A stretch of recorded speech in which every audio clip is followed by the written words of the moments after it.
very, very excited. How many Oscars will La La Land get from its 14 nominations? We'll have a preview of tonight's Academy Awards and who's expected to win. Plus, Staten Island Congressman Dan Donovan is among several Republicans feeling the backlash from liberal activists. What's his take on President Trump's first 40 days? This is the Emmy Award-winning 11 News Close-Up with your host, Marvin Scott. Good morning, everyone. It's been another tumultuous week in politics. Just 40 days since being sworn in, President Trump continues to stir controversy. This week, taking the wraps off new travel directives, naming a new national security advisor, and lashing out at anti-Semites desecrating Jewish properties. With Congress in recess all week, liberal activists have targeted Republican members of Congress at town hall meetings that have become hotbeds of protest. Lawmakers back home and facing fury. The backlash over President Trump's policies and promises sparking heated debate inside and outside town halls across the U.S. He's been a rubber stamp for Donald Trump, and these people are upset. Much of the frustration centered on one of Trump's central campaign promises. Repeal and replace. To repeal and replace Obamacare. And you want to take away this coverage and have nothing to replace it with. That replacement question is still thorny, even among Republicans. Expensive insurance. In a move to avoid potentially explosive moments, some Republican lawmakers have canceled their plans for in-person town halls, instead opting for conference calls. The protests compared to the Tea Party in 2009, when Republicans and conservatives voiced opposition to the ideas of a Democratic Congress and president. But the Trump administration raising questions about the protesters' motives. The president on Tuesday tweeted, "The so-called angry crowds in home districts of some Republicans are actually, in numerous cases, planned out by liberal activists. Sad." In Washington, I'm Karen Kafa. Staten Island Congressman Dan Donovan was the target of a noisy protest outside his Brooklyn office last Tuesday. They want him to host a public forum to hear his reasoning for supporting the repeal of Obamacare. Good to have you with us today. Good to be with you, Marvin. So why won't you hold a public forum? Are you worried about mayhem, such as what we've seen? Not so much here? worried about mayhem. I spoke at the Brooklyn Chamber of Commerce a few weeks ago. 150 members of the chamber were there to hear my opinions and to ask me questions, and the whole event was overtaken by protesters. 40 people had to be removed by the police. So I find that, you know, it's a wonderful country we live in, Marvin. The First Amendment guarantees us a right to assemble, a right to free speech. But when it's disruptive, as you've seen from the piece that you ran just a few moments ago, nothing gets accomplished. So rather than having a live town hall, I did a town hall conference with over the phone with 14,000 residents in the congressional district I represent, allowing them to ask me questions and not allowing anybody to overtake the forum so people could hear my answers to those questions. But would you be willing to hold a town hall meeting? At some point when the rhetoric calms down, again, if you saw that, nothing got accomplished in those town halls that you just saw. But we have millions of people who are really concerned about the future of health care. They have legitimate concerns. Now, you are in favor of repealing what we know as Obamacare, the Affordable Care Act. Well, how would you replace it? What would you replace it with? What I've been saying, Marvin, is our health care system is broken and it needs to be repaired. There's so many families paying astronomical premiums and have high deductibles. They don't go to the doctor anymore. When people were promised they could keep their health care provider, keep their doctors, that proved to be false. So many people in the system decided that they would pay the penalty and not have health insurance because it was cheaper than getting health insurance. So what we have to do is we have to repair the system. We have to take care of the people who aren't being cared for right now, and we have to also protect those people. You know, New York State expanded Medicaid under the Affordable Care Act. We have to make sure that those people, the rug isn't pulled out from underneath them, and we take care of their health care needs as well. Now, you have a stopgap measure. You're a co-sponsor of a bill that would protect people who have pre-existing conditions, and they will not lose that during this transitional period. Exactly. It would prevent insurance companies from denying someone coverage because of a pre-existing condition, and their premiums couldn't be based on that pre-existing condition. It should give a lot of people relief who are suffering from health care needs now that their cares would be provided for. Now, there's some reports out there that this repeal is in trouble, even including some Republicans in Congress who are not in favor of this. Is that true? I think it's going to take a little bit longer maybe than was expected at first, because when you're doing something and you're dealing with people's health care, you have to be cautious that you're not doing any damage. In Congress, we have something we call the law of unintended consequences. Something may sound like it's terrific. We're going to repeal Obamacare. We're going to take everything away, and we're going to replace it with something else. You have to make sure those replacement things aren't harming other people, too. We have seniors who depend on Medicare. We have to make sure that they're not harmed. Again, the pre-existing condition folks. 61 million people. Wow. Yeah, we are going to make sure that young people stay on their parents' health care until they're 26. When I was 21 years old, most people started their career. Now, because of the economy, Marvin, people are starting their careers later in life, and we understand that. So we're going to make sure that people could stay on their parents' health care. But the president still hasn't rolled out his plan for the replacement of this. I think what you're going to find is, when the Affordable Care Act was announced, it was 22,000 pages. Nancy Pelosi was very famous for saying, we don't know what's in it, but we'll figure it out once we pass it. That's certainly not a way to pass legislation. I think you're going to find, as the bill that we submitted on Friday, you're going to see little pieces of replacement coming out so people could understand it. Is there a timetable? When can we see this? When do you expect we'll see this? I think it's going to be a little bit longer than it was first expected. The president wanted to repeal and replace the first day. Obviously, that didn't happen. The leaders in the Republican conference in Congress were hoping to start this process by March. Already in February, we proposed a piece of legislation that we think is going to be helpful. So I think you're going to see it come over time, but I think it's going to be easier to understand than the Affordable Care Act. These demonstrations that are burdening all you Republicans now, the backlash, someone had suggested that this is all part of an organized movement. Do you believe so, or is this just spontaneous response by people who are concerned? I believe there's people who have concerns. I believe there's people who are angry, but I also believe that there's some organization to this. You could go on the website, look at the manual that tells you what you should do at a town hall, how you should disrupt it, what you should do in front of your congressman's office. And listen, I'm a true believer in people's right to protest. And the people who protested against me, Marvin, in front of my office, did it peacefully. They were respectful. They were just voicing their opinion, and I'll fight for their right to do that any day. A lot more to talk about. We'll take a break. We'll be right back with Congressman Dan Donovan. Stay with us.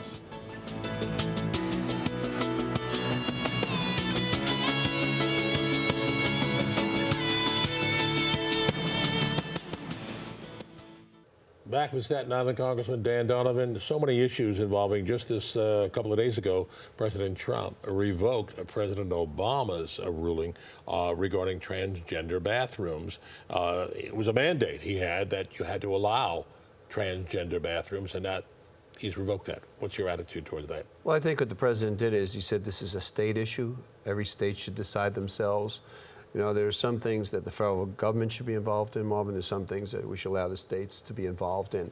I was always a proponent that let states decide the educational systems, that no bureaucrat in Washington should decide how every state should educate their child. Healthcare, the healthcare needs of New Yorkers are different than the healthcare needs of people in Arkansas. So what the president did in the transgender bathroom issue was allow states to decide rather than having the federal government mandate it. Well, should they allow these? What's your feeling about it? Yeah, I think every state should decide what they want to do for themselves. But how do you feel? How about New York? Should they allow transgender bathrooms? I think if you're looking at New York, the politics of New York, I'm sure that when it's handed down to them, I think you're going to be saying that New York allows it. Is there some rationale as to why not to allow this in this day and age? Well, I'm not sure the president's saying not to allow it. I think the president said last week that it's not a federal issue. The federal government shouldn't decide this. Let states decide this. The federal government has no business in this. Now, there are people that believe that the Equal Rights Amendment might, which is something that the federal government would protect, this falls under equal rights. Other people think it should fall under the equal rights of a state. So let the states decide, and that's what the president decided. He didn't decide one way or another whether or not there should be transgender bathrooms. He decided that this is a state issue, not a federal one. Another issue, which has been an issue throughout the entire campaign and now into his presidency, President Trump's tax returns. He's still not release them, and there is a call for him to release them, and there is an investigation in Congress where members of Congress are calling for it. Why do you feel he's not releasing it? I don't know. There's no mandate that the president release it. Every president before him had done that, but there's no requirement to do that. If something is not being released and make you suspect that there might be something there he doesn't want us to see? But, everybody's entitled to their privacy. I don't know why the president decided not to do this. And some people are calling for a law now that would require a president to do that. But I think any law, if there is a law that's passed requiring a president to release or a presidential candidate to release their taxes, won't affect President Trump. We have a ban against ex post facto laws that if something wasn't required at one point, once you put it into law, it's not going to affect the current president. So, there's people who believe that there might be something in there that the public should know. I think you'd have to ask the White House why they're not releasing those. Would you encourage him to release them? I think if he wants to calm the fears of people, releasing those would calm the fears or the suspicions of people who have some reason to think that there's something in there that the public should know. But again, it's an individual decision by the president. 44 other presidents did that. President Trump decided not to. Now let's talk about the travel ban. Of course, the courts have denied his initial rollout of that. He's expected to have a more extensive or revised plan out in the next couple of days. But in the meantime, he did issue some new travel directives this past week, which have many people worried that it's going to be a massive roundup of undocumented residents in this country. Well, first with the travel ban, Marvin, I think what they're doing is they're going to put out a new directive, a new executive order, and it's a pause. What he's asking for is 90 days for us to review our vetting processes in 7 countries that were identified by President Obama as being war-torn countries that we don't have adequate vetting processes with. 4 of those countries we don't even have an embassy in. So we know they harbor terrorists in these countries. We know that the terrorists have said they were going to infiltrate some of the refugee program in Syria and other places. There's 250,000 Syrian passports that are missing. The Syrian government sells credentials to people. So it's a very dangerous world that we live in now, and the president's only asked for 90 days to take a rest, let his Secretary of State, let his Secretary of Homeland Security review the process so that we're sure when somebody presents himself as Marvin Scott, that person actually is Marvin Scott. Now, you were supportive of the initial ban, which was rejected by the courts. And there is concern, particularly in sanctuary cities like here in New York, of so many undocumented residents here being deported. Well, we are a compassionate nation, Marvin. We have compassion for the Syrian refugees. We have to help those people get out of harm's way. We have compassion for people who are fleeing poor countries and want to come here to live. But we're also a nation of laws and rules, and people must follow the laws. Now, the initial... we do have to tighten our vetting process of people coming in. But what about those undocumented who have been living here for a long time, are law-abiding citizens of this community? They're living in fear now. I mean, why should they be deported? Well, my position has always been, if you came here illegally and you've committed no other crime, we should find a way for you to earn your citizenship. I'm not in favor of breaking up families. I'm not in favor of sending children back to their countries of origin. I'm not in favor of having mothers and fathers separated from their children. But we also have to fix the entire process. It takes too long for a law-abiding person who came here, filled out the paperwork, went through their interviews, went through their vetting process to become a citizen of this great country. And we certainly can't neglect those people who have waited 6, 8, 10 years to become a citizen. The system is broken. There needs to be great reform in our immigration system, but at the same time, the president wants to make sure that those criminals, those people who have committed crimes, are deported out of our country. Now, you're the chairman of the Subcommittee on Emergency Preparedness, deals with national security. One of the issues here in New York is we haven't been getting our fair share of security funds. anti-terrorist funds. What are you doing to get that money? Well, the Obama administration cut about $100 million out of the budget for New York City, which I was able to restore in the last Congress. And we will make sure that New York City gets its fair share. We are the #1 terrorist target in the world, and we will remain so. And the New York City Police Department does an incredible job protecting us, but they need the resources up to the federal government to supply them with those resources. Early on, you were not a supporter of Donald Trump in the campaign. You now support him. 39% of the people in the last poll give him an unfavorable rating. How would you evaluate his presidency thus far? I think he has to get a chance. You know, I was a great John McCain supporter in 2008 when he lost to Barack Obama. I did a show similar to yours, and the reporter asked me if I was hoping that Barack Obama failed. And I said, just the opposite. He's now my president. If he fails, our country fails. If he succeeds, America succeeds. I'm hoping that people give Donald Trump a chance. He's only been in office for 40 days now, to do some of the things that he thinks will correct the course of our country, and that he is everyone's president. If he succeeds, our country will succeed. So I hope people give him a chance to do that. Congressman Dan Donovan, always a pleasure. Good to be with you again, Marvin. Thank you. And when we come back tonight, Oscars big night. We'll have a preview of what to expect. We'll be right back.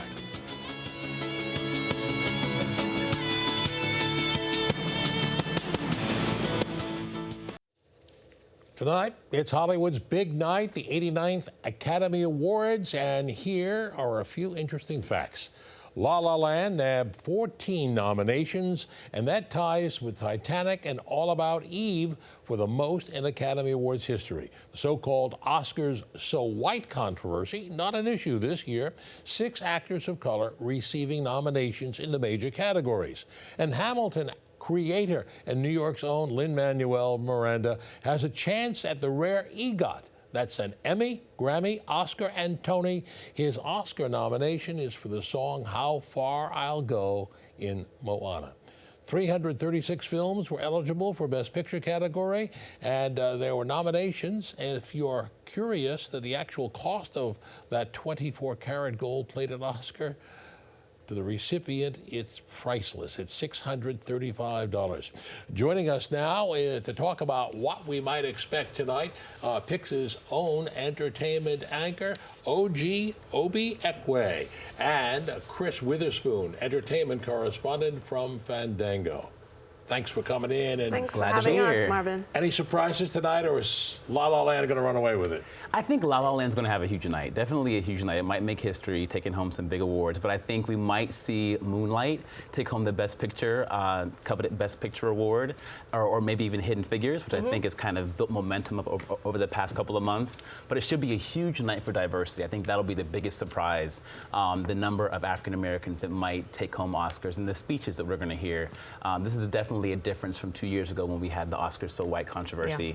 Yeah. But definitely an exciting night. Always surprises at the Oscars. 635 new members of the Academy this year, and that helped alleviate the controversy of diversity. Well, the Academy last year made a goal to double its number of diverse members and women by 2020. So we're going to definitely see, I think, this new voting body or this influx of new members creating diversity among the nominees. Of course, as you see this year, 6 black actors nominated in major categories, but also the winners. Yeah. And what makes the La La Land stand out above all the others? Manchester by the Sea was an early favorite. Yeah, it was. But the thing is, Manchester by the Sea, I think, was depressing. Like you talked about, you said you walked out in the middle of it, right? It's hard for a lot of people to take, but La La Land has more of a Hollywood feel to it. So I guess because they can relate to it, and it's picturesque. It's a musical done in a different way, so everyone's like gravitating to it. And plus, Ryan Gosling's hot, so people just go with the hot guy. I go to a movie, I want to be entertained, Exactly. and that was like the old Hollywood Technicolor musicals. It was really a marvelous. I think Hollywood in general loves films about show business. You look at movies like The Artist and Birdman taking home the big awards the past few years or in the past. I think overall the voters love kind of seeing their story, the auditions, the rejection of being in show business in Hollywood kind of coming to life in film. So, Best Actor. Who's that going to go to? Okay. All right. I think initially I thought Casey Affleck, Casey too. but now I believe Denzel Washington. Me too. I think he will make history. Yeah. He'll be the first black actor to win a third Oscar, take home a third Oscar award, and I think he deserves it. Yeah. The voters are going to definitely give him that for He's his a phenomenal career. actor. Phenomenal actor. And there are scenes in Fences that took my breath away with Denzel Washington. Even with we're talking about Best Actor, but Viola for Best Supporting Actress. Yes. Like when you cried that well in a I call scene, it the ugly cry. When Viola goes into the ugly cry, I feel Yeah. like that's when she gets a nomination. Remember the movie Doubt? Yeah. When she went With into that Snot and cry, all? just that one scene, the snot and all. I'm like, Exactly. okay, there's an Oscar. Yeah. That's an Oscar nomination. I feel like this is hers. But and she will get her first Oscar. Exactly. I think she broke might a get her record. first. She's the most nominated Black actress. She has 3 nominations.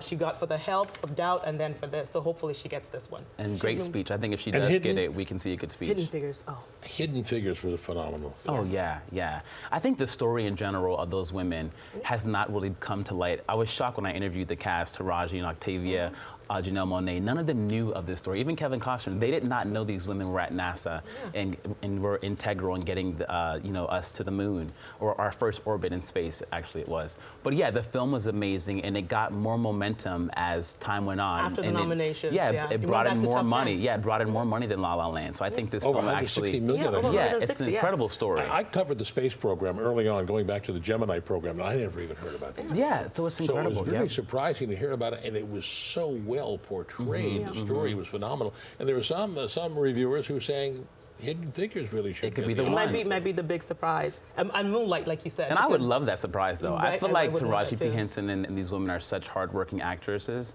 To see them take the stage at the end of the night would be so rewarding for me. So Emma Stone?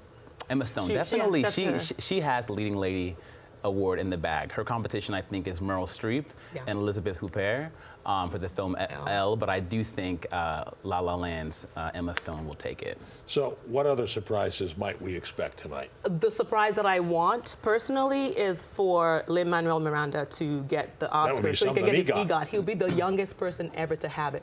He's 37. So the other youngest person was 39. That was the guy who wrote the Frozen theme song. Yes, He has yes, the EGOT yes. for that. And so I want him to get it really. I think he will. More. You think He'll he will? perform tomorrow or tonight as well, and I think he definitely has what it takes to take that award home. Yeah, I You know, hope it's so. interesting, as exciting as it all is, and people really get built up for this one special night. A survey was taken, and 50% of the people to a question couldn't tell you what one of the nominated best films was.